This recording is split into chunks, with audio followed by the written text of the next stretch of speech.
What's up, guys? Today in this video, we're going to be going over the Campfire 1.1.1 interview that they just had, and we're going to skip all the bullcrap and we're going to get right into the meat and potatoes. Let's get into it. Okay, first up are the sorcerers. So they changed the firebolt to where it used to give you 2 mana back when hitting a burning enemy. Now it's just giving you 2 mana back when you hit a enemy. So that's a great change. And then another one to highlight is the chain lightning. It used to be where when you chained, it had to bounce off of you to increase the damage. Now it's just bouncing off of anybody to increase damage, which is really nice. And then the destructive chain lightning, you're just going to get more crackling energy procs. Okay, so let's get into the passes. These are all the key passes at the bottom of the sorcerer tree. And Isu's ferocity is the one to highlight here. Um, it used to be where you had to kill an enemy to get this to proc. Now they added to where all you have to do is crit a boss or an enemy to get the proc, which is really nice. So for Paragon, the Searing Heat legendary node has been changed. Fireball and Meteor used to be where whenever you cast it, the crit chance only applied to them. Now it applies to all your spells. And then they up the reinforced territorial and warding glyphs to give more damage reduction, which is also very nice. So here they're also targeting more damage reduction for more nodes, and just remember that some of these nodes appear twice on your board, so you can actually double dip, and it just gives you more of that in-game survivability. Legendary Serpentine aspect has been changed. You get one additional Hydra, and that Hydra's duration is increased. Another one to look at is aspect of 3 curses.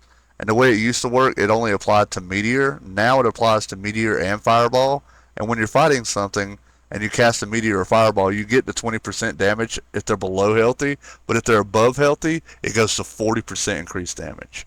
Okay, so they changed recharging aspect, and the way it works now is you get mana back every time Chain Lightning bounces off of anything.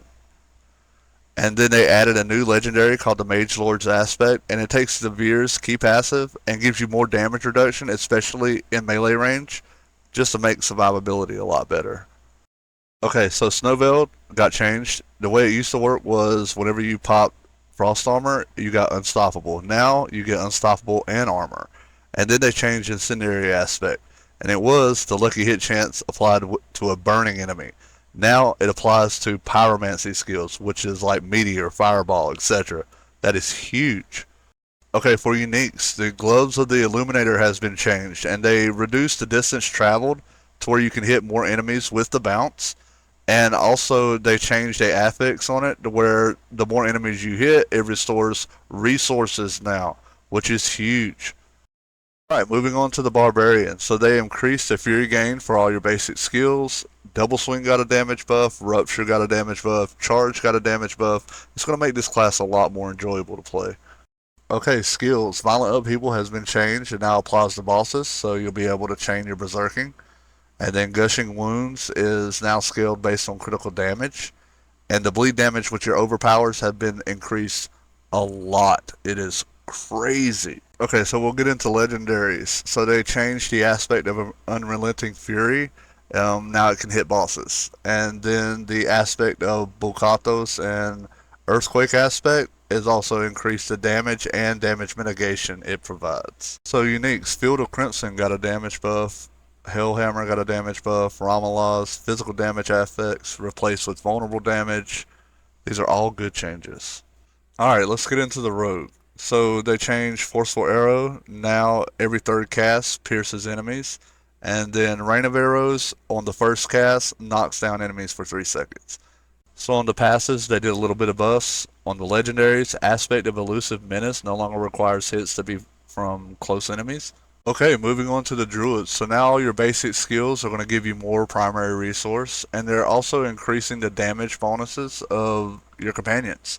So here we go, companion builds. Also, Raven's got a buff, Brutal Raven's got a buff, and Rabies got a buff. So that means your companions are going to be doing more damage while spreading rabies. Let's get into Necromancers. So one of the biggest changes they made was to the legendary aspect Empowering Reaper. And the way it used to work was you put a blight under a target and it would scale off of crit damage. Well, dots don't work with crit damage, so now it scales off of just damage. And then they also changed the Exposed Flesh to where it used to would only proc with bone skills. Now it procs with just hitting a vulnerable enemy. Legendaries, the aspect of Torment has been changed. It was way underperforming. Now they buffed it to where it gives you a lot more essence regeneration. Okay, let's get into Malignant Hearts. They changed Cage Heart of Spellbreaking, and what it used to do was whenever you took damage from an element, it would give you damage reduction to that element. Now it's just flat out damage reduction. Okay, changes to uniques. Temerity. All stats affixed have been removed and replaced with max life. Barrier is now based on max life. And any of the other legendaries that buff a barrier is now applied to Temerity. Alright guys, that's basically it. So just remember that none of these changes are taking place until 1.1.1.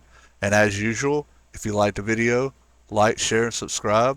And we'll see you in the next one.